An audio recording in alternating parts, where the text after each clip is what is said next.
รายการต่อไปนี้เป็นรายการทั่วไปสามารถรับชมได้ทุกวัย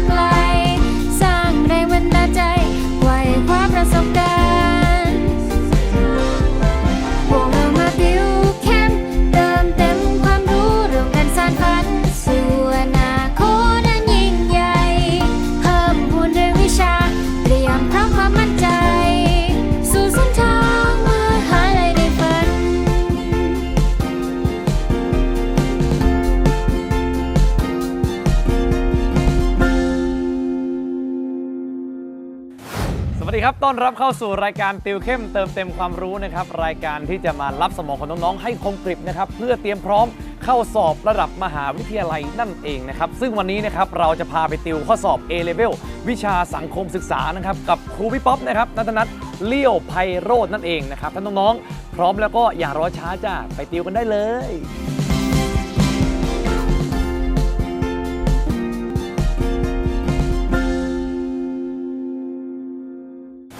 สวัสดีครับยินดีต้อนรับเข้าสู่รายการติวเข้มเติมเต็มความรู้วันนี้อยู่กับครูป๊อปในวิชาสังคมศึกษาเหมือนเคยเนาะสำหรับการเตรียมตัวสอบของเราในวิชาสังคมนั้นเนี่ยเรากำลังจะต้องเข้าสู่สนามสอบแบบใหม่แต่ว่าจริงๆแล้วเนี่ยมันก็แค่ใหม่แค่ชื่อเนาะจริงๆแล้วเนี่ยมันก็คือแปลงร่างมาจากของเดิมนะเราจะต้องสอบในสนามที่ชื่อว่าA-Level นะเพราะฉะนั้นแล้วเนี่ยในซีรีส์นี้เนี่ยครูป๊อปก็จะมีของดีๆมาให้กับนักเรียนนะนั่นก็คือการดูแนวข้อสอบ A-Level ของวิชาสังคมศึกษานะเอาล่ะทีนี้อย่างไรก็ตามเนี่ยนักเรียนทางบ้านอย่าลืมว่าให้ดาวน์โหลดเอกสารนะที่ www.etvthai.tv แล้วเดี๋ยวเรามาเรียนด้วยกันเนาะหรือถ้าเกิดว่าตอนนี้เนี่ยยังไม่ทันอยากเรียนเลยก็เรียนด้วยกันไปก่อนแล้วเดี๋ยวไปดาวน์โหลดเอกสารมาเรียนพร้อมกันก็ได้นะเอาล่ะทีนี้เนี่ยทุกคนในซีรีส์นี้เนี่ยครูป๊อปได้เอาเขาเรียกว่าศาสตร์ความรู้นะที่จะใช้ในการพิชิตข้อสอบ A-Level ของวิชาสังคมศึกษาเนี่ยมาทั้งหมดเนี่ย2วิชาด้วยกันนะทีนี้เนี่ยเราต้องเข้าใจก่อนว่าในวิชาสังคมศึกษาเนี่ยทุกคนเราจะต้องสอบทั้งหมดเนี่ย5วิชานะ5วิชา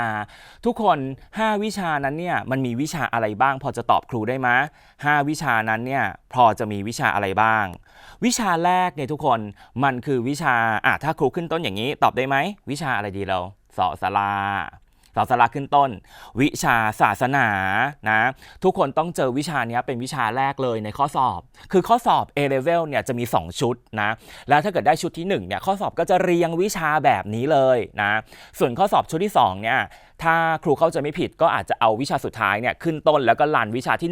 1-4 ไปตอนท้ายนะนี้วิชาศาสนาในทุกคนก็จะมี10ข้อของข้อส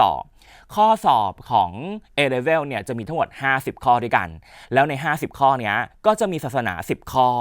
เอาล่ะวิชาที่2ที่เราจะต้องเจอนะคือวิชาชื่อว่าถ้าครูขึ้นต้นอย่างนี้หน้าอะไรเรามันจะมีวิชาหน้าอะไรนะหน้าที่พลเมืองไม่ยากแล้วใช่ไหมวิชาหน้าที่พลเมืองอันนี้เนี่ยก็จะมี10ข้ออีกเช่นกันแต่ทว่าวิชาหน้าที่พลเมืองเนี่ยทุกคนมันก็จะมีสับเซตกรวิชาย่อยเนี่ยอยู่ทั้งหมด3กลุ่มด้วยกันนะก็คือกลุ่มวิชาสังคมวิทยานะเวลาเราพูดคำว่ากลุ่มวิชาสังคมวิทยาเนี่ยทุกคนมันก็คือกลุ่มวิชาจำพวกว่าสังคมโครงสร้างสังคมหรือว่าพวกบรรทัดฐานสถานภาพบทบาทคุ้นๆอะไรแบบนี้ไหมหรือว่าแบบสังคมไทยจะเป็นยังไงในวันข้างหน้านะอะไรอย่างเงี้ยอันนี้เราเรียกว่าสังคมวิทยานะหรือว่าพวกวัฒนธรรมมีคำเหล่านี้ปุ๊บเนี่ยจะอยู่ในกลุ่มวิชานี้ก็จะอยู่ประมาณสัก3ข้อนะแล้วก็จะมีวิชาที่2ก้อนวิชาที่2ก็คือวิชารัฐศาสตร์นะรัฐศาสตร์ก็คือวิชาเกี่ยวกับเรื่องรัฐเขาจะต้องถามเรื่องรัฐแน่ๆเลยล่ะหรือเรื่องระบอบการเมืองการปกครองหรือให้เรามาวิเคราะห์การเมืองไทยว่าจะเป็นยังไงดีนะเราจะเป็นประชาธิปไตยมากขึ้นไหมนะประชาธิปไตยมันควรจะเป็นยังไงอะไรอย่างเงี้ยนะประมาณนี้อันนี้ก็จะประมาณสัก3-4ข้อโดยประมาณเพราะว่ามันจะต้องมีเศษอันนึงเพราะว่า ถ้าออกอย่างละ3ข้อเนี่ยมันก็จะเป็น9ข้อถูกไหมเพราะมันมี3 subset อ่ะอันที่3เนี่ยก็คือนิติศาสตร์นะนิติศาสตร์ก็คือกฎหมายอันนี้ทุกคนก็จะมีทั้งหมดเนี่ย3ข้อด้วยกันนะ3หรือ4ข้อนี่แหละอันนี้แล้วแต่มันก็จะมีอันนึงอ่ะโดดขึ้นมา4ข้อหรือเผลอๆบางทีก็จะเป็นสังคมวิทยา4ข้ออันนี้แล้วแต่ว่าน้อยครั้งที่สังคมวิทยาจะ4ข้อส่วนใหญ่เราจะ4ข้อจะไปไม่เป็นรัฐศาสตร์ก็นิติศาสตร์อะไรแบบนี้นะแล้วนิติศาสตร์ก็ต้องแล้วแต่พูดไงดีแล้วแต่อารมณ์ของอาจารย์ผู้ออกข้อสอบเนาะว่าจะออกแบบโหดร้ายที่เหมือนกับว่าแทบจะคัดคนเข้าไปทำงานเป็นทนายความสอบนิติบัณฑิตอะไรอย่างเงี้ยหรือว่าจะวัดแค่ความรู้เบื้องต้นกฎหมายที่แบบเด็กมัธยมควรจะรู้มันก็แล้วแต่ว่าเราจะเจออาจารย์แบบไหนที่เขามีปรัชญาความคิดในการสร้างข้อสอบอย่างไรนะถ้าพูดตกมาอยู่ที่นักเรียนก็คือว่าก็แล้วแต่ว่าดวงชะตาจะพาเราไปเจอข้อสอบฉบับที่มาจากอาจารย์ที่มีปรัชญาการออกข้อสอบแบบไหนนะเอาล่ะทีนี้นี่คือ20ข้อแล้วนะแล้วนี่คือ20ข้อที่จะอยู่ในซีรีส์นี้ที่ครูป๊อปจะสอนก็คือเรื่องของศาสนาแล้วก็หน้าที่พลเมืองแต่เดี๋ยวเราไปดูกันก่อนว่าแล้วข้อสอบเนี่ยยังจะออกอะไรอีกนะนอกจากศาสนาหน้าที่พลเมืองแล้วเนี่ยข้อสอบเนี่ยยังจะออกอะไรอีกมันก็เหลืออีกเท่าไหร่3เรื่องเนาะ3วิชาเราเตรียมตัวจริงๆแล้วเมื่อกี้ทุกคนเราต้องเตรียมตัวประมาณต้อง4วิชาเนี่ยเพราะมันก็จะต้องมีทั้งศาสนาสังคมวิทยารัฐศาสตร์นิติศาสตร์ใช่ไหมนี่ก็ป่าไป4วิชาแล้วที่อยู่ภายใต้2กลุ่มวิชาอันนั้นต่อไปก็คือกลุ่มวิชาที่3ทุกคนกลุ่มวิชาที่3นั้นก็คือเศรษฐศาสตร์นะเศรษฐศาสตร์ถ้าใครตอนนี้เนี่ยรอครูป๊อปไม่ทันเนี่ยก็ให้ไปดูในคลิปการสอนในรายการติวเข้มเติมเต็มความรู้ย้อนหลังนะรับรองว่าจะต้องเจอทุกเรื่องที่ครูเคยสอนไว้แล้วนะแล้วก็ไปเรียนอันนั้นก่อนก็ได้ถ้าเกิดว่ายังรอการสอนใหม่ไม่ทันนี้ก็ไปรอเรียนนั้นใช้ได้แน่นอนสอบ A level ได้เหมือนกันนะเศรษฐศาสตร์ก็จะมี10ข้ออีกเช่นกันทุกคนเศรษฐศาสตร์มี10ข้อนะอันที่4วิชาที่ทุกคนชอบนะคือวิชาอะไรนะประวัติศาสตร์นะประวัติศาสตร์เนี่ยทุกคนก็จะมี10ข้ออีกเช่นกันแล้วก็จบท้ายด้วยวิชาภูมิศาสตร์นะซึ่งก็จะมี10ข้อใน3อันนี้เนี่ยถ้านักเรียนอยากจะรีบเรียนนะอย่าลืมว่าสามารถไปเรียนเทปย้อนหลังในรายการติวเข้มเติมเต็มความรู้มีเป็นคลังเลยแล้วครูเนี่ยสอนมาหลายคลิปเลยนะเพราะฉะนั้นแล้วเนี่ยลองไปตามเรียนดูได้แล้วก็ใช้วิธีการว่าเรียนเสร็จปุ๊บก็เรียกกลับมาทบทวนนะแค่นี้ก็เหมือนกับเราไปนั่งเรียนพิเศษตามสถาบันกวดวิชาอะไรแบบนี้แล้วนะเพราะฉะนั้นเราเนี่ยพยายามที่จะตั้งใจเราจะได้แบบไม่ต้องแบบไปเสียงบประมาณมากใช่ไหมแล้วเราก็แบบทบทวนด้วยตัวเองแบบนี้นะแต่วิธีการอย่างหนึ่งที่ครูป๊อปจะแนะก็คือว่าอย่าอ่านหนังสือเองนะอันนี้แนะก่อนเลยเพราะว่าการอ่านหนังสือเองเนี่ยเราจะคลำทางไม่ถูกว่าเราจะเดินไปทางไหนนะเพราะว่าเนื้อหาเนี่ยมันเยอะแยะมากมายแต่ข้อสอบเนี่ยมันออกแค่10ข้อดังนั้นแล้วเนี่ยเราต้องใช้คนที่เหมือนกับว่าชี้ทางเข้าใจปะคือเหมือนเป็นโค้ชมาโค้ชให้เราว่าเนี่ยเราต้องไปอ่านแค่ตรงนี้คือถ้าเกิดเราอ่านหนังสือเองเราจะไล่สายตาอ่านตั้งแต่หน้าแรกไปเรื่อยๆเพราะเราไม่รู้ใช่ไหมว่าเราจะต้องแบบไปอ่านอะไรแล้วหนังสือมันมีมาแบบนี้เราก็คงต้องอ่านแบบนี้อะไรเงี้ยแต่จริงๆข้อสอบไม่ได้ให้ความสนใจทุกหน้ากระดาษดังนั้นแล้วเนี่ยเราจึงต้องไปจับทางให้ได้ก่อนว่าเราต้องอ่านอะไรเพราะฉะนั้นวิธีการที่ครูป๊อปเนี่ยจะแนะนำเลยเนี่ยนะอันดับแรกเลยเนี่ยเวลาเราเตรียมตัวสอบเนี่ยนะเตรียมตัวสอบสังคมเนี่ยโดยเฉพาะวิชาสังคมนี่แหละนะ A level เนี่ยอันดับแรกเลยนะ what คำถามแรกเนี่ยตั้งให้ได้ก่อนก็คือว่าเราต้องอ่านอะไรในแต่ละวิชาเนี่ยทุกคนเราต้องมานั่งดูว่าคือเราไม่อ่านทั้งหมดนะบอกเลยเลิกคิดคำว่าฉันจะอ่านให้เยอะที่สุดฉันจะอ่านให้ครอบคลุมอะไรอย่างเงี้ยครอบคลุมของเรากับครอบคลุมของคนออกข้อสอบนี้คิดว่าเป็นครอบคลุมเดียวกันเหรอแล้วก็หนังสือที่อ่านเนี่ยสมมุติเราไปมีหนังสือแบบซื้อตามหนังสือเตรียมสอบอะไรอย่างเงี้ยขึ้นมาใช่ไหม1 เล่มอย่างเงี้ยเราจะแน่ใจคือไม่ต้องแน่ใจหรอกเอาเป็นว่าอาจารย์คนสร้างข้อสอบเนี่ยไม่เคยมีหนังสือหรือไม่เคยเอาหนังสือพวกนี้ไปสร้างข้อสอบเพราะฉะนั้นแล้วเนี่ยเราจึงจำเป็นที่จะต้อง1เลยก็คือว่ารู้ว่าข้อสอบเนี่ยจะออกอะไรนะ อย่างที่สองคือรู้ก่อนคือแน่นอนว่าเราไม่ได้รู้เป๊ะว่าข้อสอบจะถามอะไรแบบเป๊ะถูกไหมแต่อย่างน้อยเราจะรู้ point ว่าเราต้องไปอ่านอะไรอ่านหัวข้ออะไรที่ตัวเองเพื่ออะไรเพื่อให้เกิดการโฟกัสว่าเราต้องโฟกัสไปมองหัวข้อนั้นก่อนรู้จุดก่อนว่าจะต้องอ่านอะไรแล้วอ่านสิ่งนั้นเนี่ยทุกคนให้แม่นยำนะอ่านสิ่งนั้นเนี่ยให้แม่นยำอันนี้คือสิ่งสำคัญมากเราไม่เน้นอ่านเยอะเราไม่เน้นปริมาณแต่เราเน้นคุณภาพของการอ่าน2ก็คือ how ก็คือหมายความว่าเราต้องรู้ว่าเราจะนำไปทำข้อสอบอย่างไร what อ่านอะไรแล้วรีบจำให้ได้ใน point ที่สำคัญเข้าใจไหมส่วน how ก็คือว่าเราต้องรู้ว่าไอ้สิ่งที่เราอ่านเข้าไปเนี่ยเราจะหยิบนำไปใช้ในข้อสอบอย่างไรเพราะฉะนั้นแล้วเนี่ยตรงเนี้ยคือการ practice หรือว่าการฝึกทำข้อสอบทุกคนการฝึกทำข้อสอบเป็นเรื่องสำคัญมากนะเพราะว่าเนื่องจากว่าในสนามจริงๆเราต้องทำข้อสอบแล้วถ้าเกิดว่าเราไม่ฝึกซ้อมในการทำข้อสอบก่อนเข้าสู่สนามจริงเนี่ยคำถามก็จะเกิดขึ้นแล้วว่าเอ๊ะแล้วอย่างเงี้ยเราจะแน่ใจได้ยังไงว่าไอปริมาณความรู้ที่เราใส่เข้าไปในสมองใน watch เนี่ยมันใช้งานได้จริงเพราะฉะนั้นเนี่ยเราจึงต้องเทสก็คือแปลว่าแบบหมายถึงการทดสอบตัวเองก่อนว่าเนี่ยที่ฉันว่าฉันแม่นแล้วมันแม่นจริงหรือเปล่านั่นคือสามารถไปทำข้อสอบเนี่ยได้ในระดับประมาณสัก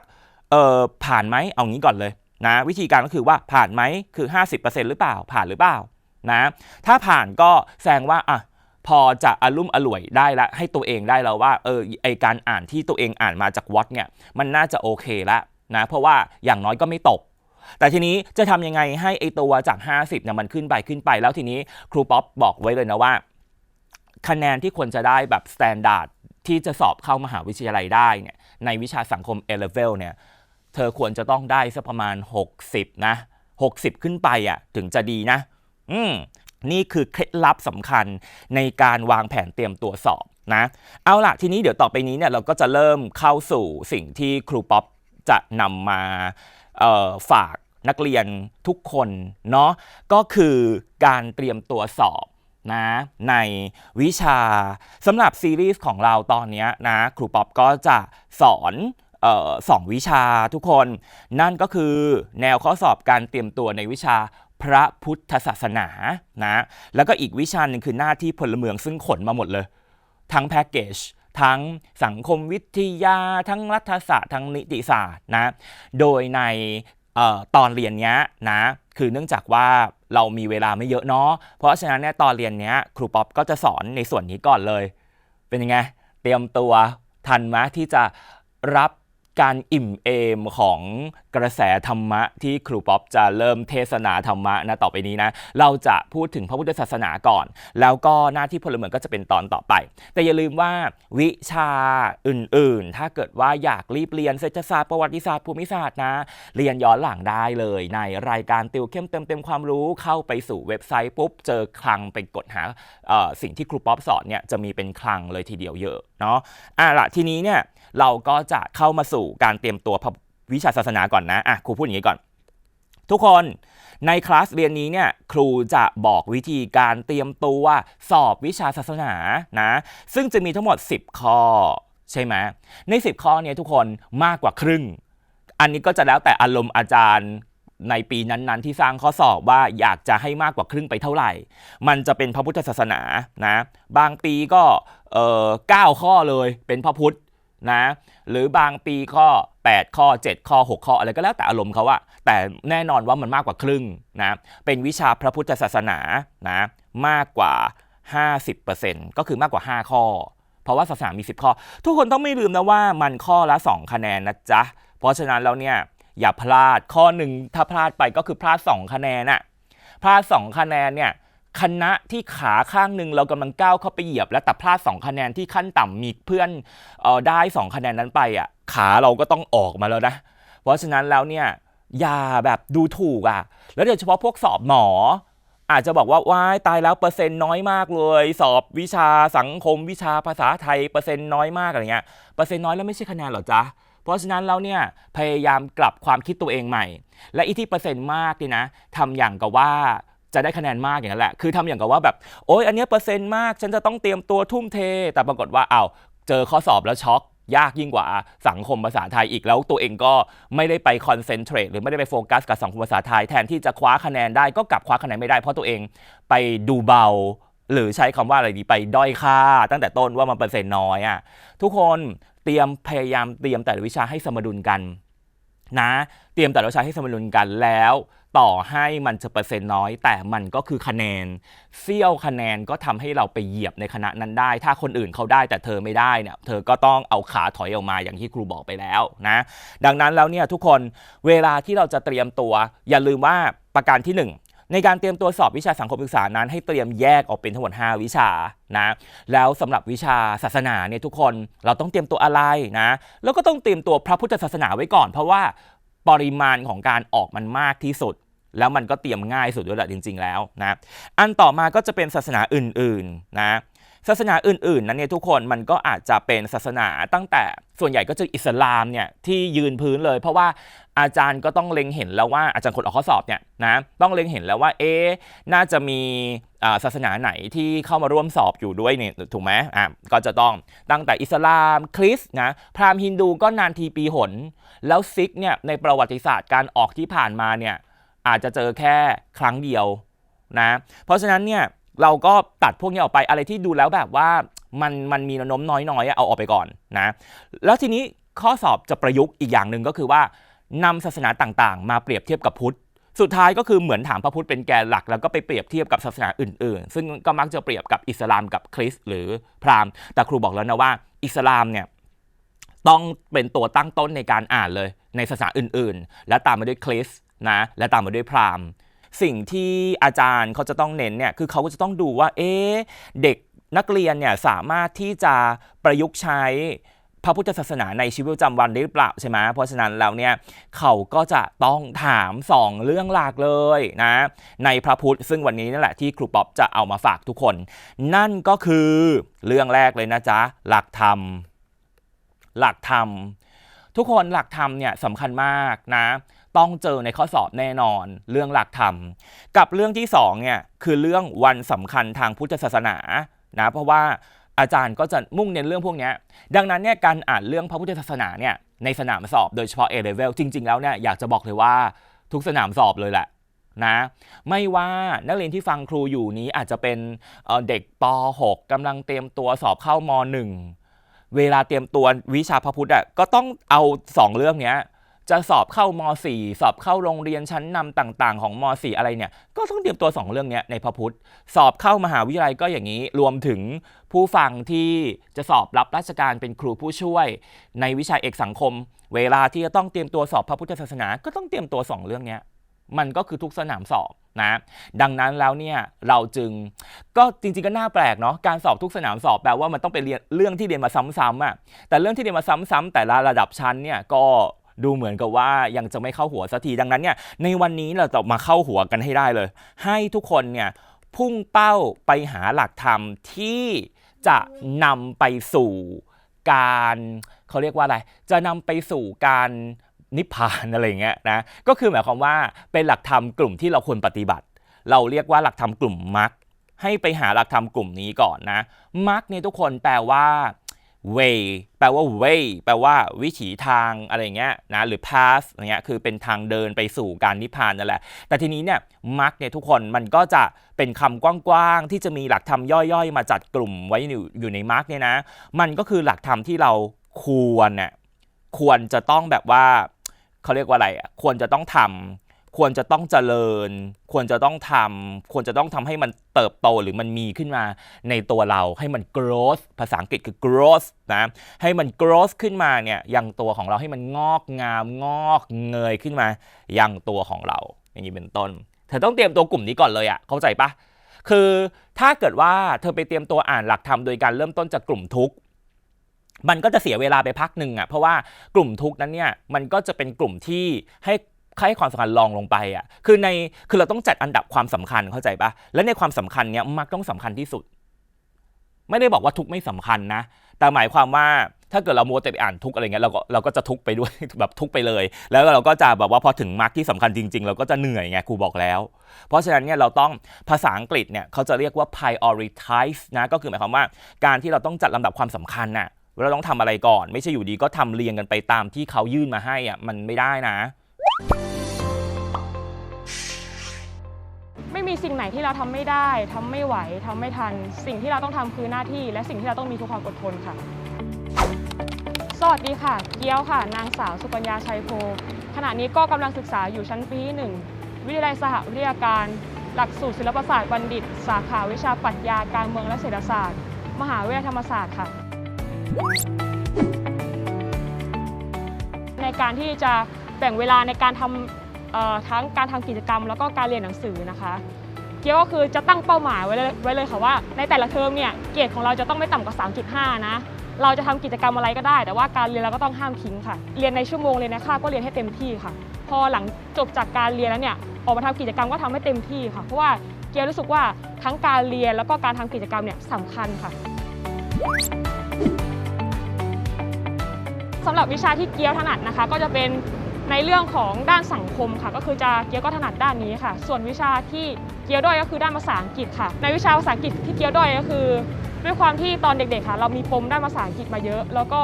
เราก็ตระหนักได้ว่าในอนาคตเนี่ยเรื่องภาษาเป็นเรื่องที่สำคัญมากพอเรารู้ว่าเราด้อยวิชาภาษาอังกฤษใช่ไหมคะเราก็ให้ความสำคัญกับภาษาอังกฤษมากยิ่งขึ้นโดยการที่ใส่ใจในการเรียนมากยิ่งขึ้น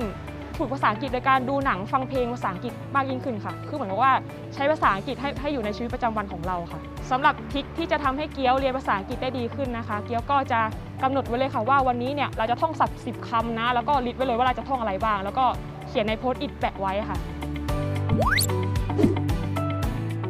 สำหรับการเรียนออนไลน์นะคะเกียวก็รู้สึกว่าเราควรจะเรียนเต็มที่กับในคาบค่ะเวลาในคาบเนี่ยเราสงสัยอะไรแล้วก็ถามอาจารย์ไปเลยค่ะเพราะว่า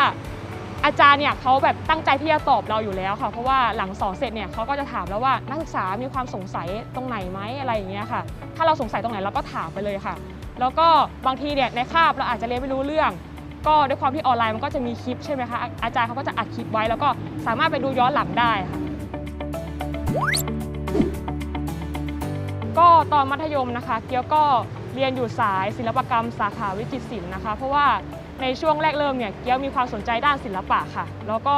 พอเราเรียนไปสักพักหนึ่งเนี่ยเราออกไปดูงานข้างนอกไปพูดคุยกับศิลปินนะคะเราก็ได้พิสูจน์ตัวเองแล้วว่าเราน่าจะไม่เหมาะกับการทำงานศิลปะนะอะไรอย่างเงี้ยค่ะแล้วก็ช่วงนั้นเนี่ยก็มีความสนใจด้านการเมืองค่ะก็เลยแบบหันเหลองค้นหาตัวเองดูว่าโอเคเราไม่ไปด้านศิลปะแล้วเราจะมาสนใจในเรื่องของด้านกฎหมายด้านรัฐศาสตร์แล้วก็แบบเริ่มทำกิจกรรมมาตลอดตั้งแต่การเป็นนักเรียนกองร้อยพิเศษการเข้ามาเป็นนักเรียนจิตอาสาช่วยงานโสตนักศึกษาการเข้ามาเป็นคณะกรรมการนักเรียนแล้วก็มาเป็นประธานนักเรียนค่ะส่วนกิจกรรมภายในโรงเรียนเกียวก็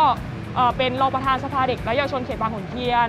เป็นคณะทำงานจิตอาสาชมรมเด็กและเยาวชนดีเด่นแห่งชาติและผู้ทำคุณประโยชน์ต่อเด็กและเยาวชนค่ะสำหรับความคาดหวังที่เกียวเลือกเรียนที่คณะนี้นะคะก็เพราะว่าเกียวเนี่ยมีเป้าหมายในชีวิตไว้ว่าในอนาคตเนี่ยอยากจะเป็นข้าราชการในสายงานปกครองค่ะหรือว่าอาจจะเป็นข้าราชการการเมืองเป็นนักการเมืองค่ะเกียวก็เลยรู้สึกว่าการที่เราเลือกเรียนคณะนี้เนี่ยด้วยความที่มาเรียนทั้งปรัชญาเรียนการเมืองและเรียนเศรษฐศาสตร์คือรวมทั้ง3สาขาของศาสตร์ทางด้านสังคมค่ะเกียวก็รู้สึกว่าการที่เราเรียน3สิ่งนี้เนี่ยมันจะสามารถนำไปประยุกต์ใช้ให้เรากลายเป็นข้าราชการที่ดีกลายเป็นนักการเมืองที่ดีได้ในอนาคตค่ะก็สำหรับการเตรียมพอร์ตของเกียวนะคะเกียวต้องบอกอย่างนี้ก่อนว่าแรกเริ่มเดิมทีเนี่ยเกียวตั้งใจจะเข้านิติศาสตร์ในรอบ3ค่ะก็คือการสอบตรงของธรรมศาสตร์ใช่ไหมคะแต่ว่าทีนี้เนี่ยคณะนิติศาสตร์เขาไม่เปิดรอบพอร์ตค่ะเกียวก็เลยแบบไปหาดูว่า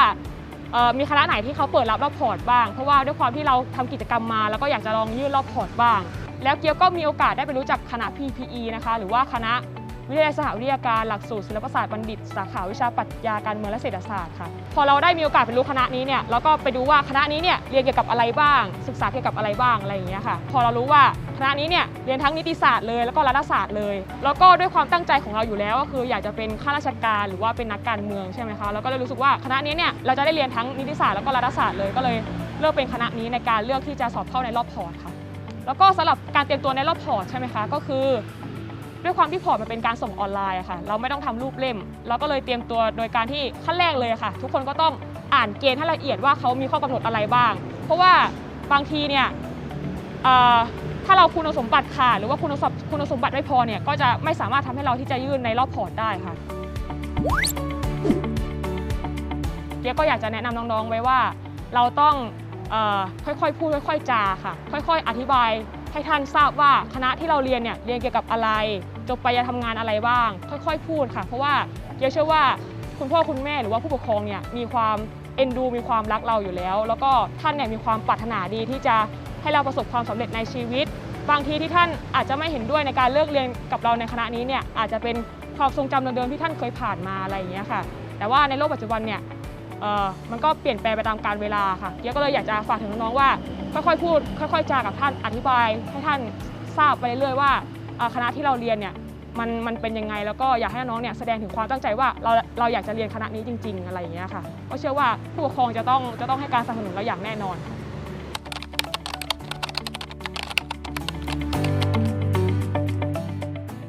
ทีนี้ทุกคนเรามาเริ่มดูข้อสอบกันเลยข้อ1เนี่ยอย่างเงี้ยแสดงว่าเป็นคำถามที่ถามเรื่องหลักธรรมและเขาถามว่าไตรสิกขาทุกคนรู้จักคำนี้ไหมเอ่ยไตรสิกขาไตรสิกขาแปลว่าอะไรไตรสิกขาแปลว่าอะไร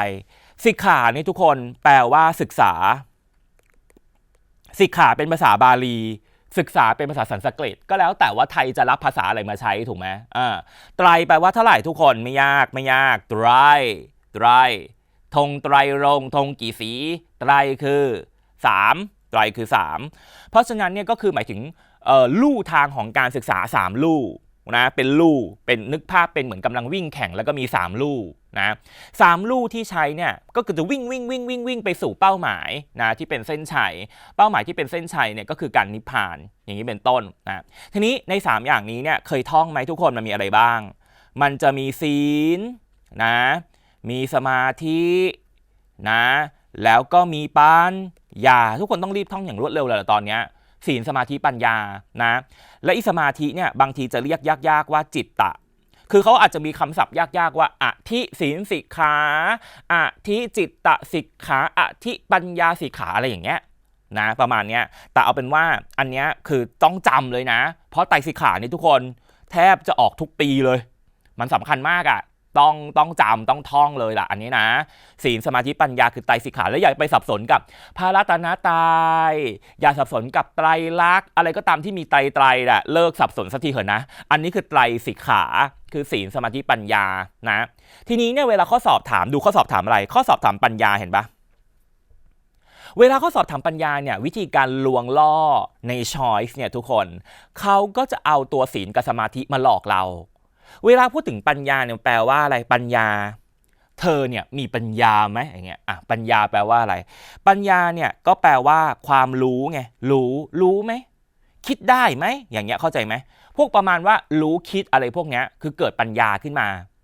เนื้อออกปะปัญญาคือเกิดการรู้ขึ้นมาการคิดขึ้นมาได้อะไรเงี้ยรู้เท่าทันถ้าพูดแบบเวอร์วัง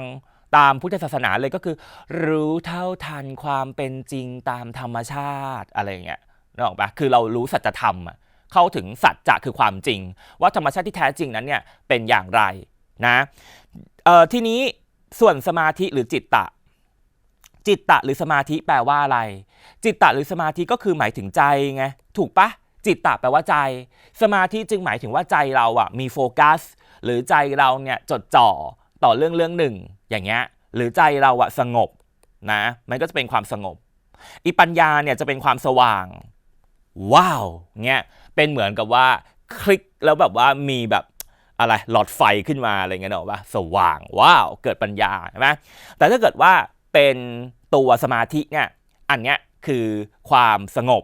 นะเป็นเรื่องของความสงบเป็นเรื่องของจิตใจเนี่ยที่เป็นความสงบเดี๋ยวครูเขียนขยับขึ้นมานิดนึงใจนะเป็นเรื่องของความสงบส่วนสีเนี่ยทุกคนห้ามแปลว่าข้อห้ามนะคนส่วนใหญ่จะชอบแปลศีลแปลว่าข้อห้ามใช่ป่ะแต่ในทางหลักการแล้วเนี่ยทุกคนศีลไม่ได้แปลว่าข้อห้ามแบบนั้นแต่ห้ามอย่างนั้นนะเพื่ออะไรอย่าทำนั้นอย่าทำนี่เห็นไหม อย่าฆ่าสัตว์ห้ามฆ่าสัตว์ใช่ไหมห้ามลักทรัพย์อะไรเงี้ยการห้ามทุกอย่างห้ามเพื่ออะไรห้ามเพื่อให้สังคมปกติดังนั้นเนี่ยไอ้ข้อห้ามทั้งหลายแหล่เนี่ยมันแปลว่าระเบียบเป็นระเบียบหรือเป็นกฎเกณฑ์หรือเป็นวินัยอะไรเงี้ยนึกออกปะศีลก็จะทำนองแบบเนี้ยระเบียบวินัยกฎเกณฑ์พวกนี้เราเรียกว่าศีลซึ่งศีลเนี่ยพอเรามีแล้วปุ๊บเนี่ยนะสังคมจะเป็นปกติ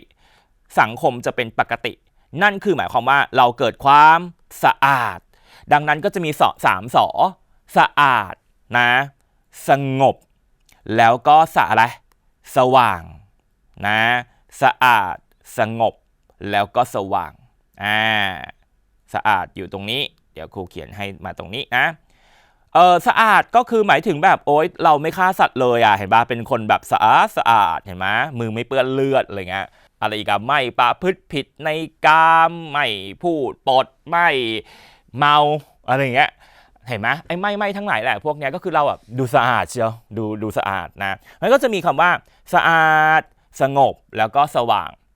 ก็ทีนี้พอเราจับเมนพอยต์ของแต่ละอันได้แล้วเนี่ยทุกคนเราก็จะไปวิเคราะห์ทุกคนครูจะลบแล้วนะลบที่ครูเขียนเพราะว่าครูจะไปสู่การวิเคราะห์แล้วนะถ้าไม่ทันตรงไหนเนี่ยก็ถ้าดูทางบ้านอยู่ก็กดพอสเอาไว้นะกดพอสแล้วก็ค่อยๆจดเอาล่ะทีนี้เนี่ยนะเราจะไปดูกันเลยว่าไอ้ตรงเนี้ยเราจะตอบอะไรเขาถามปัญญาใช่ป่ะทุกคนเนี่ยดูอย่างนี้ปัญญาตัวนี้นี่คือส่วนที่เขาถามใช่ป่ะเนี่ยปัญญาคือแปลว่าอะไรจำได้ยังปัญญาคือรู้หรือคิดขึ้นมาดูนะว่าขาวดำแดงเขียวเหลืองจะตอบอะไรทั้งนี้ให้ดู verb ในประโยคเนี่ยดู verb คือหมายความว่าให้ไปดูสแกนเอาสายตาไปดูว่าเขากำลังทำอะไรอยู่ verb กริยาฟังออกไหม verb ไปดูกริยาเช่นข้อ1บอกพูดข้อ2บอกว่าประกอบอาชีพข้อ3บอกเลี้ยงดูข้อ4บอกว่าเคารพพระสงฆ์แสดงความเคารพพระสงฆ์ข้อ5บอกว่าตั้งใจศึกษาธรรมะนี่เห็นปะดูแค่ verb แค่นี้อะไรก่อปัญญาขึ้นมาแล้วระหว่างพูดประกอบอาชีพสุจริตเลี้ยงดูพ่อแม่เคารพพระสงฆ์หรือว่าตั้งใจศึกษามันก็ต้องเป็นอันนี้มั้ยใช่ปะตั้งใจศึกษาธรรมะเพื่อให้เกิดความรู้ความคิดนี่ไงถึงจะเป็นปัญญาตอบข้อ5ไงเห็นไหมไม่เห็นยากเลยพูดเนี่ยมันต้องเป็นศีลไหม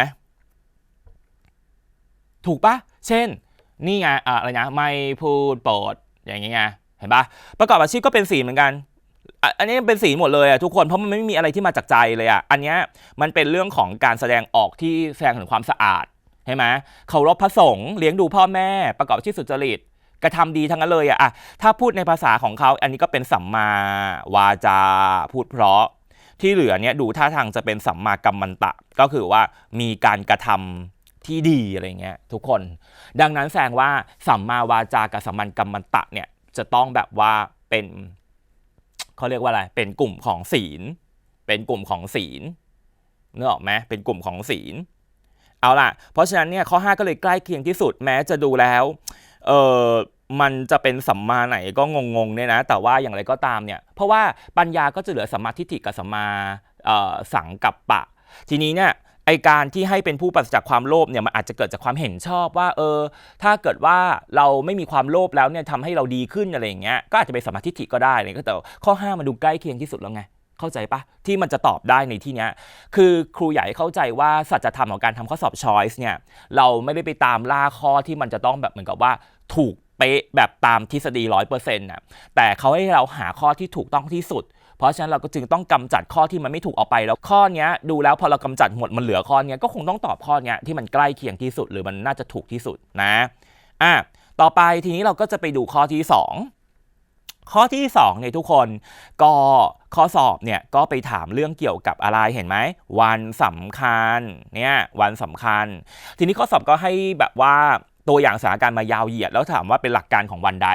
นะทีนี้ในสถานการณ์ยาวเหยียดนั้นเนี่ยต่อไปเนี้ยเดี๋ยวครูจะอ่านให้ฟังแล้วทุกคนเนี่ยหาให้ครูนะว่าเราต้องเอาตาไปจ้องหรือไฮไลท์ที่คำว่าอะไรคำเดียวนางสาวส้มกระทำเรื่องที่ไม่เหมาะสมต่อนางสาวเขียวจึงถูกนางสาวเขียวแนะนำตักเตือนโดยไม่เอาความผิดหรือคิดโกรธนางสาวส้มก็แสดงออกถึงความเต็มใจที่จะยอมรับคำแนะนำตักเตือนของเพื่อนที่ปรารถนาดีต่อตนเองเมื่อได้กระทำผิด เห็นไหมว่ามันมีคำไหนเป็นคำซ้ำๆอ่ะที่ดูเหมือนกับอาจารย์เนี่ยต้องการจะเน้นแล้วว่าเธอเห็นหรือยังรอบแรกยังไม่เห็นคำนี้อีกเดี๋ยวฉันให้อีกรอบนึงนะอะไรอย่างเงี้ยคือคำว่าอะไรแนะนำตักเตือนเนี่ยเห็นปะเนี่ยเห็นปะแนะนำตักเตือนแล้ววันไหนนะคุ้นคำนี้ไหมตักเตือนวันไหนนะที่เขาเปิดโอกาสให้พระสงฆ์เนี่ยว่ากล่าวตักเตือนกันนี่ไงเห็นปะเนี่ยวิธีคิดมาแล้วว่ากล่าวตักเตือนกันเนี่ยทุกคนเราเรียกเป็นภาษาพุทธศาสนาว่าปวารณานะทีนี้ถามว่าแล้ววันไหนตรงนี้ที่จะสัมพันธ์กับหลักปวารณาดีนะปวารณาเนี่ยทุกคนคงไม่ใช่วันเข้าพรรษาเนี่ยก็พระก็จำวัดไปแค่นั้นนะอาสาฬหบูชานี่ก็จะต้องเป็นการระลึกถึงอะไรนะวันที่ทรงแสดงปฐมเทศนาก็ไม่ได้เห็นจะว่ากล่าวตักเตือนเลยถูกหรือปะมาฆบูชาเนี่ยนะหรือเรียกว่าวันวาเลนไทน์ของพุทธศาสนาวันเป็นวันแห่งความรักของพุทธศาสนาเนี่ยนะหรือเป็นวันกตัญญูแห่งชาตินะคนไทยจะตั้งเป็นวันกตัญญูแห่งชาติขึ้นมาก็ระลึกถึงหัวใจ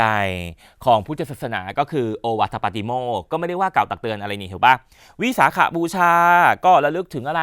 การประสูติตรัสรู้ปรินิพพานทุกคนต้องเข้าใจวันพวกนี้ให้ดีแล้วนะเพราะเธอต้องเจอแน่ในข้อสอบไอสิ่งที่ครูหยิบยื่นมาสอนทุกคนน่ะแปลว่ามีแนวโน้มว่าจะเจออีกนะในข้อสอบไม่ใช่อยู่ดีครูก็เอาข้อสอบมัวๆซัวๆมาให้มาสอนนะเปล่าเลยนะอันนี้ตั้งใจหยิบเลือกมาเลยเพราะว่าข้อเหล่านี้เป็นตัวอย่างสำคัญของการที่ออกข้อสอบวนไปเวียนมานะเราจึงต้องเก็บคะแนนข้อพวกนี้ให้ได้ดีก่อนเลยล่ะคำตอบจึงเป็นวันออกพรรษาทุกคนเพราะว่าหลังจากการจำพรรษาตั้งแต่แรม1 ค่ำเดือน 8นะจนออกพรรษาก็คืออะไร15 ค่ำเดือน 11นะอันนี้ข้อสอบออกบ่อยมากเลยนะวันออกพรรษาปวารณาการว่ากล่าวตักเตือนการคอมเมนต์การทำประชาพิจารณ์วัฒนธรรมประชาธิปไตยเพราะให้มีการตรวจสอบถ่วงดุลอะไรอย่างเงี้ยทั้งหมดเนี้ยอยู่ในออกพรรษาจำไว้เลยคลัสเตอร์คำศัพท์เหล่านี้ที่ครูพูดไปอยู่ในออกพรรษานะต่อไปดูข้อที่3กันถามว่าบุคคลใดต่อไปนี้ปฏิบัติตนได้สอดคล้องกับปัจฉิมโอวาทไหนตอบครูซิว่าปัจฉิมคือแปลว่าแรกหรือจบปัจฉิมแปลว่าจบงานปัจฉิมก็คืองานจบถูกไหมอย่างเช่นทุกคนกำลังเนี่ยจะจบม.6 นะเขาอาจจะมีการจัดงานปัจฉิมก็คืองานแบบจบแล้วจบสักทีจากโรงเรียนอะไรอย่างนี้นะเอาล่ะทีนี้เนี่ยปัจฉิมโอวาทก็คือคำสอนจบสุดท้ายเป็นฟีนาเล่ของการสอนของพระพุทธเจ้านะทั้งหมดทั้งมวลเนี่ยพระพุทธเจ้าสอนมาทั้งหมด 84,000 พระธรรมขันธ์นะก็เอาเป็นว่าเป็น 84,000 บทเอาพูดง่ายๆนะทรงบอกว่าเท่ากับเรื่องเดียวที่ฉันสอนมา 84,000 บทจะจบเหจริงๆแล้วจะหายนะจริงๆถ้าพวกเธอนั้นเนี่ย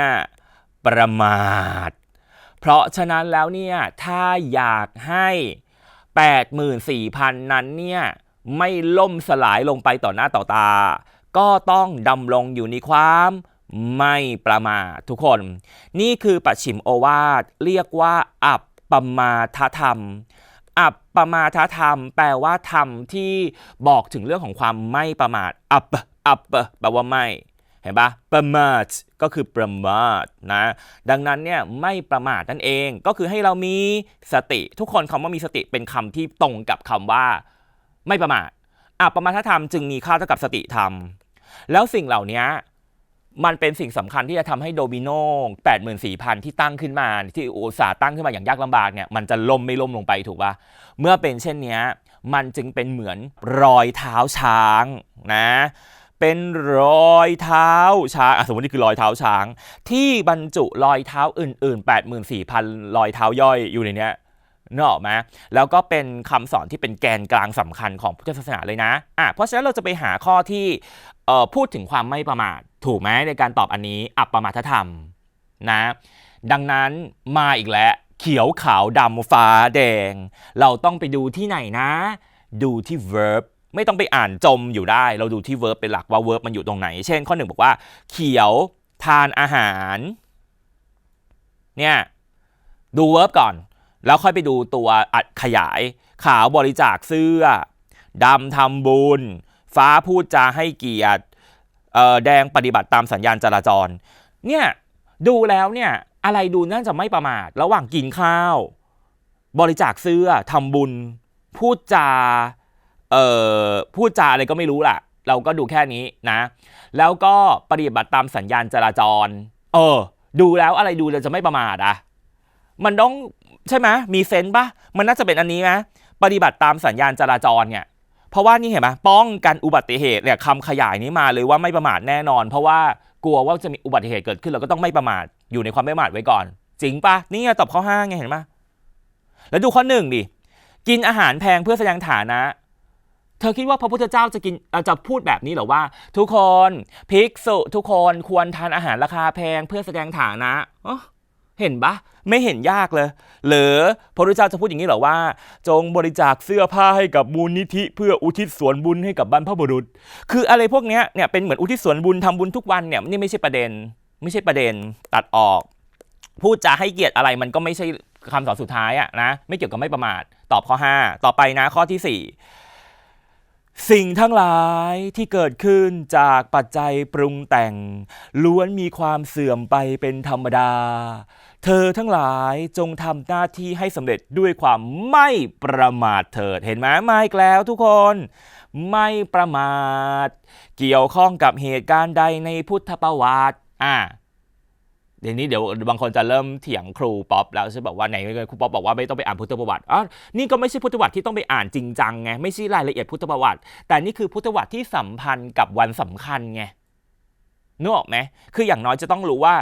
อย่างเช่นวันวิสาขะก็คือประสูติตรัสรู้ปรินิพพานมันก็ต้องลิงก์กับพุทธประวัติเล็กน้อยคือไม่ต้องไปดูพุทธประวัติแบบละเอียดอย่างเงี้ยไม่จำเป็นแล้วไม่ประมาทคือฟีนาเล่ตอนจบจำได้ป่ะเป็นปาดอะไรปาดฉิมโอวาทเพราะฉะนั้นแล้วทุกคนไหนคือตอนจบของพระพุทธเจ้าจ๊ะระหว่างประสูติตรัสรู้แสดงปฐมเทศนาแสดงโอวาทปาติโมกข์หรือเสด็จดับขันธปรินิพพานตอบอะไรก็ต้องนี่ไงตอนจบของพระพุทธเจ้าก็คือการปรินิพพานไง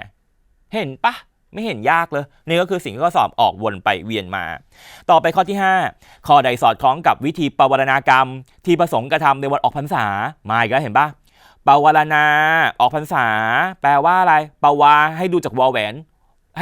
สระอาปว่ากล่าวตักเตือนกันนะเกิดการว่ากล่าวตักเตือนกันคอมเมนต์กันว่าที่ผ่านมาเนี่ยทำอะไรไม่ดีบ้างอะไรอย่างเงี้ยหรอไหมแล้วก็มาอีกแล้วเนี่ยดำเขียวแดงเหลืองม่วงนะแล้วเราก็จะต้องพยายามไปดู verb หลักให้ได้ก่อนวิธีการอ่านจับใจความเนี่ยทุกคนต้องหา verb ให้เจอก่อนอย่ามัวอ่านอะไรเลื่อนลอยไม่งั้นเราก็จะแบบว่างงว่ามันคืออะไรนะมาดูข้อ1ดำถือโอกาสบอกความในใจบอกความในใจของตนเองให้ฟ้ารับรู้2เขียวชี้หน้าด่าอันนี้เอาเหรอจะเอาเหรอคิดว่าว่ากล่าวตักเตือนคือจิกอย่างนี้เหรอชี้หน้าด่าไม่น่าป่ะชี้หน้าด่าหรือไม่รู้ดูก่อนข้อ3แดงห้ามเพื่อนห้า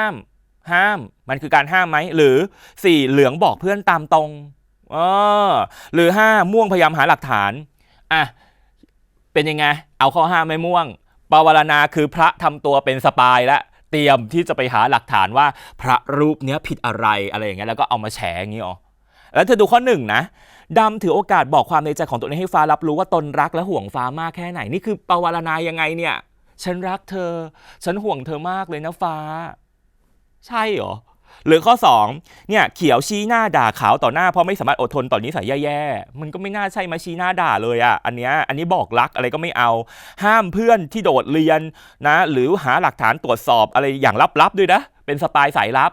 นี่ตกลงมาทำงานอะไรมาบวชหรือมาทำงานสายลับเพราะฉะนั้นเนี่ยคำตอบคือข้อที่4เหลืองบอกเพื่อนตามตรงเห็นปะให้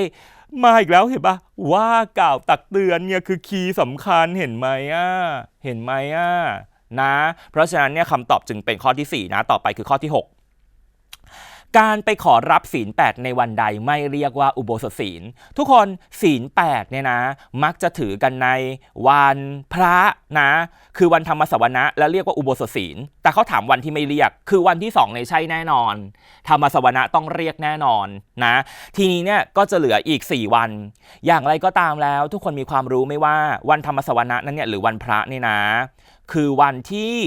เป็นวันทางพระจันทร์เนี่ยก็คือขึ้น15ค่ำนะหรือแรม15ค่ำหรือขึ้น8ค่ำแล้วก็แรม8ค่ำเอาเป็นว่ามีเลข15กับเลข8ในการขึ้นหรือแรมก็ตามเข้าใจปะแต่เข้าพรรษาเนี่ยทุกคนมันคือแรม1ค่ำน่ะเนี่ยเพราะฉะนั้นไม่ใช่วันพระดังนั้นเนี่ยจะถือศีล 8วันนี้ก็จะไม่ถือว่าเป็นอุโบสถศีลคำตอบจะเป็นข้อที่1ถ้าถือนะก็ไม่ถือว่าอุโบสถศีลแต่ที่เหลือนี่ทุกคนมันขึ้น15ค่ำหมดเลยเช่นอันนี้เดือน11อันนี้เดือน6อันนี้เดือน3เก็ตไหมแล้วมันใช้คำพูดขึ้นต้นว่าขึ้น15ค่ำหมดเลยเพราะฉะนั้นเนี่ยคำตอบจึงต้องเป็นข้อที่1จำไว้นะเข้าพรรษาคือแรม1ค่ำเดือน8จะต่างจากพวกเพราะฉะนั้นวันเข้าพรรษาจะไม่ใช่วันพระในตัวมันเองแต่วันสำคัญทางพุทธศาสนาอื่นๆมักจะเป็นวันพระในตัวของมันเองนะต่อไปข้อที่7ยกอะไรมายาวๆดูคำถามก่อนพระบรมราโชวาทข้างต้นตรงกับหลักธรรมข้อใดในทางพุทธศาสนามากที่สุดถามหลักธรรมไปดูนะเราก็ไปดูตรงนี้เลยเพราะนี่คือคำสอนเราดูแค่นี้ดูแค่ตรงนี้พยายามไม่ก่อความชั่วมาแล้วคีย์เวิร์ดแรกไม่ก่อความชั่วให้เป็นเครื่องทำลายตัวทำลายผู้อื่นพยายามลดพยายามละความชั่วที่ตัวเองมีอยู่พยายามก่อความดีเพิ่มพูนความดีให้งอกงามขึ้นละชั่วทำดีเราจับได้อย่างนี้ละคีย์เวิร์ดของพระบรมราโชวาทอันนี้ก็คือว่าละชั่วทำดีนะไปบอกครูได้ไหมว่าอันไหนที่มีคำว่าละชั่วทำดีนี่ไงโอวาทปาติโมกข์ไงที่เป็นหัวใจของพุทธศาสนาละชั่วทำดีทำใจให้บริสุทธิ์ที่ทรงแสดงในวันมาฆบูชาไงทุกคนเนี่ยแล้วตัวพวกยากๆอย่างเงี้ยนาถกรณธรรมสัมปรายิกัตถะมันเอามาหลอกให้เธอกลัวแล้วก็กำลังจูงใจว่าเธอก็คงจะมั่วไอสิ่งที่เหมือนตุมันเป็นคำยากๆนะแต่ทั้งนี้เห็นไหมว่าข้อสอบไม่ได้ยากขนาดนั้นเขาก็คืออย่างน้อยรู้ไหมว่านี่คือโอวาทปาติโมกข์แล้วเขาก็ไปเอาศัพท์ประหลาดยากๆมาหลอกเพราะฉะนั้นคุณจะไม่สอนอันอื่นนะแล้วจำให้ได้เลยตอนนี้ว่าโอวาทปาติโมกข์เนี่ยคือละชั่วทำดีทำใจให้บริสุทธิ์อย่างน้อยสิ่งสำคัญจริงๆต้องจำให้ได้ไงข้อสอบจะถามอยู่แค่นี้แล้วเธอก็พอเธอไปสิ่งสำคัญของเธอก็ยังไม่จับไม่แม่นใช่ปะเธอก็จะหลงกลเขาเพราะเขาจะเอาคำที่มีพลังเช่นสัมปรายิกัตถะอะไรอย่างเงี้ยคำที่แปลไม่ออกอะไรพวกเนี้ยมาหลอกแล้วหวังว่าดักเด็กที่แบบว่าน่าจะต้องมั่วข้อแบบเนี้ยคือมั่วข้อยากๆไว้ก่อนนะซึ่งมันไม่ได้ขนาดนั้นไงต่อไปข้อที่8ยาวอีกแล้วเขาถามว่าอะไรไปดูคำถามก่อนการศึกษาวิจัยเพื่อศึกษาสภาพปัญหาตรงกับหลักอริยสัจข้อใดเอาล่ะทุกคนฟังครูนะว่าอันเนี้ยแทบไม่ต้องอ่านเลยไม่ต้องอ่านแบบที่เขาเกริ่นนำอินโทรอะไรมาแบบยาวเหยียดอะไรแบบนี้นะแค่ดูตรงนี้เองทุกคนดูแค่ตรงนี้เขาถามว่าศึกษาสภาพปัญหาตรงกับอริยสัจข้อใดที่อริยสัจมี4ข้อก็แปลว่าต้องมี4ข้อถูกปะแล้วดูข้อ5สิเนี่ยทุกข์สมุทัยนิโรธมรรคไงอันนี้คือมรรคทุกคนนิโรธคามอันนี้ปฏิปทาก็คือทางเนี่ยนะก็คือมรรคทั้งนี้ทุกคนแปลศัพท์ตัวต้นไม่ออกไม่ซีเรียสแต่อย่างใดนี่คือข้อสอบวิเคราะห์ก็คือไม่สนใจการท่องจำเพราะให้ความหมายมาด้วยเห็นไหมข้างหลังให้ความหมายมาหมดเลยส่วนข้อ4ขอโทษข้อ5เนี่ยทุกขลักษณะเนี่ยเกี่ยวอะไรใช่ไหมอริยสัจมีแค่4ข้อดังนั้นจะตัดข้อ5ออกไปก่อนเลยทุกคนแล้วปัญหาเนี่ยมันก็ต้องไม่ใช่เหตุมันต้องไม่ใช่การดับทุกข์นี่ยิ่งไม่ใช่ไปใหญ่เลยเพราะเขาบอกว่าศึกษาปัญหาถูกปะแล้วก็ต้องไม่ใช่ทางดับเนี่ยต้องไม่ใช่คำว่าดับเพราะมันเป็นปัญหายังไม่ดับปัญหาก็คือความทุกข์ตอบข้อ1ไงเห็นปะแค่เนี้ยวิธีดูเห็นไหมเขาก็ขู่เราให้กลัวอีกแล้วผ่านการให้อ่านเยอะๆแต่จริงๆแล้วเนี่ยถ้าเกิดสายตาเราสแกนเป็นแล้วจับจุดได้เนี่ยเราก็จะทำได้เห็นปะว่านี่คือกลวิธีของอาจารย์ไม่ว่าจะเป็นหลอกล่อคำตอบหลอกล่อให้เธอกลัวเห็นไหมเพราะฉะนั้นเราต้องไม่เพียงพล้ำต่อกลลวงกลอุบายพวกนี้ของอาจารย์ของเราข้อสอบเราจึงจะต้องจับเนื้อหาที่สำคัญจริงๆให้แม่นยำนั่นเองไงต่อไปข้อที่9นั้นเนี่ยถามว่า นายแดงประสบปัญหารุมเร้าในชีวิตมากมายจึงอยากนำหลักธรรมที่ปรากฏในวันสำคัญมาแก้ปัญหาอ่ะมาอีกแล้วเห็นปะคำไหนมาอีกแล้วทุกคนคำว่าปัญหาถูกไหมปัญหาแปลว่าความอะไรปัญหาแปลว่าความทุกข์เนี่ยเราต้องแปลอย่างนี้ก่อนปัญหาคือคำชาวบ้านที่เราพูดทั่วไปในพุทธศาสนาเรียกว่าทุกข์แล้วทุกข์เนี่ยแก้ปัญหาเนี่ยอะไรพวกนี้เห็นปะมันอยู่ในอะไรอริยสัจ4ถูกไหมเนี่ยวิธีคิดก็คืออย่างนี้ใช่ปะเพราะฉะนั้นเนี่ยเราก็ต้องมานั่งดูว่าอริยสัจ4สัมพันธ์กับวันไหนนะทุกคนอริยสัจ4เป็นคำสอนสำคัญมากก็ต้องเป็นคำสอนแรกเลยถูกปะเป็นคำสอนแบบเป็น the first teaching อ่ะเป็นคำสอนแรกเลยของพระพุทธเจ้าก็คือที่เราเรียกกันว่าปฐมเทศนาแล้วคือวันใดเราปฐมเทศนาวันใดก็ต้องตอบว่าวันอาสาฬหบูชาเนี่ยไม่เห็นยากเลยแต่ความยากอ่ะมันอยู่ตรงที่ว่าเราอ่ะแปลคำพวกนี้ไม่ออกเราต้องไปแงะตรงนี้ออกมานะต่อไป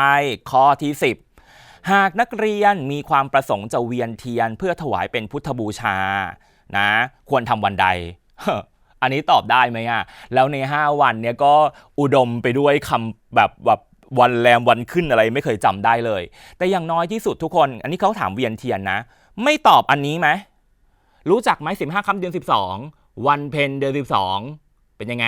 น้ำนองเต็มตลิ่งอันเนี้ยไปลอยกระทงมันเกี่ยวอะไรอ่ะอันนี้ไม่เห็นจะเป็นวันสำคัญทางพุทธศาสนาเลยและอย่างน้อยเนี่ยทุกคนควรจะรู้ว่าแรม1ค่ำเดือน8เนี่ยคือวันเข้าพรรษาแรม8ค่ำเดือน6คือวันอัฏฐมีบูชาเนี่ยมีแค่2วันนี้ที่เป็นวันที่เกี่ยวข้องกับวันสำคัญทางพุทธศาสนาเข้าใจปะ15ค่ำเดือน7มันไม่มีอันเนี้ยแรม8ค่ำเดือน8ไม่มีและ15ค่ำเดือน12ก็ไม่ใช่เพราะมันคือลอยกระทงไงเนี่ยเราต้องคิดแบบนี้ได้แล้วล่ะนะแล้ววันที่เวียนเทียนเนี่ยทุกคนคือวันที่จะลงท้ายด้วยคำว่าบูชาวันไหนก็ตามที่ไม่ได้ลงท้ายด้วยคำว่าบูชาวันนั้นมักจะไม่เวียนเทียนก็คือเข้าพรรษาออกพรรษาเข้าพรรษามีแต่แห่เทียนพรรษาไม่มีเวียนเทียนแล้วออกพรรษาก็ยิ่งไม่มีเข้าไปใหญ่เลยนะเพราะฉะนั้นเนี่ยคำตอบจึงเป็นข้อที่1อัฏฐมีบูชาเนี่ยมันลงท้ายด้วยบูชาเพราะฉะนั้นตามหลักการเราต้องเวียนเทียนนะแต่เพียงแต่ว่าเราอาจจะไม่ค่อยได้เวียนถูกปะดังนั้นเนี่ยวันมาฆบูชาวิสาขบูชานะอาสาฬหบูชาพวกเนี้ยก็คือวันน่ะที่เราจะต้องเวียนเทียนนั่นเองจบเป็นยังไงบ้างทุกคนวันนี้คือตัวอย่างข้อสอบกรุบกริบ10ข้อของพุทธศาสนาเราจะเห็นได้ว่าในโลกของการเตรียมตัวสอบพุทธศาสนาที่เราต้องเตรียมตัวแล้วข้อสอบจะออกวนไปเวียนมาเนี่ยก็คือเรื่องของหลักธรรมก็คือเรื่องของวันสำคัญนะเพราะฉะนั้นเนี่ยครูป๊อปก็หวังว่าทุกคนเนี่ยจะนำสิ่งที่ครูป๊อปสอนวันนี้ไปทำการทบทวนไปเป็นแนวทางสำคัญในการอ่านหนังสือเองเตรียมสอบนะว่าเราต้องอ่านอะไรก่อนแบบนี้เป็นต้นนะแล้วก็อย่างไรก็ตามแล้วครูป๊อปย้ำแล้วนะว่าใน www.etvthai.tv ยังมีคลังคลิปการสอนของครูป๊อปอีกมากมายอย่าลืมไปตามเรียนย้อนหลังด้วยนะแล้วก็ขอให้ทุกคนโชคดีกับการเตรียมตัวสอบวิชาศาสนาในสนามสอบสังคม A Level และมาพบกับครูป๊อปและรายการติวเข้มเติมเต็มความรู้กันได้ใหม่ในตอนหน้าสำหรับตอนนี้ครูป๊อปลาไปก่อนแล้วสวัสดีครับเอาละครับสำหรับวันนี้นะครับก็ติวกันไปเสร็จเรียบร้อยแล้วนะครับสำหรับข้อสอบ A Level วิชาสังคมศึกษากับครูพี่ป๊อปนะครับนี่แค่ EP แรกนะครับต่อไปนะครับจะเป็น EP 2นะแต่ว่าต้องรอก่อนนะจ๊ะถ้าใครนะครับที่อยากทบทวนนะครับง่ายมากๆเลยนะครับสามารถเข้าไปชมได้เลยนะครับที่ www.etvthai.tv นะครับแล้วก็ห้ามลืมเด็ดขาดเลยนะเข้าไปกดติดตามที่ Facebook Page ติวเข้มเติมเต็มความรู้นะครับสำหรับวันนี้พี่เมาส์ขอตัวลาไปก่อนนะจ๊ะเจอกันใหม่ EP หน้านะครับสวัสดีครับดิฟเฟอร์แตกต่างนารีเฟอร์พี่ขาเอามาอ้างอิงเจ็บปวดซัฟเฟอร์ทรมานอินเฟอร์อนุมานทำได้ยากยิ่งพรีเฟอร์ชอบมากจริงๆกระทาวมากยิ่งอุดมสมบูรณ์ค่ะมีใครบอกได้บ้างว่าคอนเฟิร์มแปลว่าอะไรคะพวกเรามาติวเข้มเติมเต็ม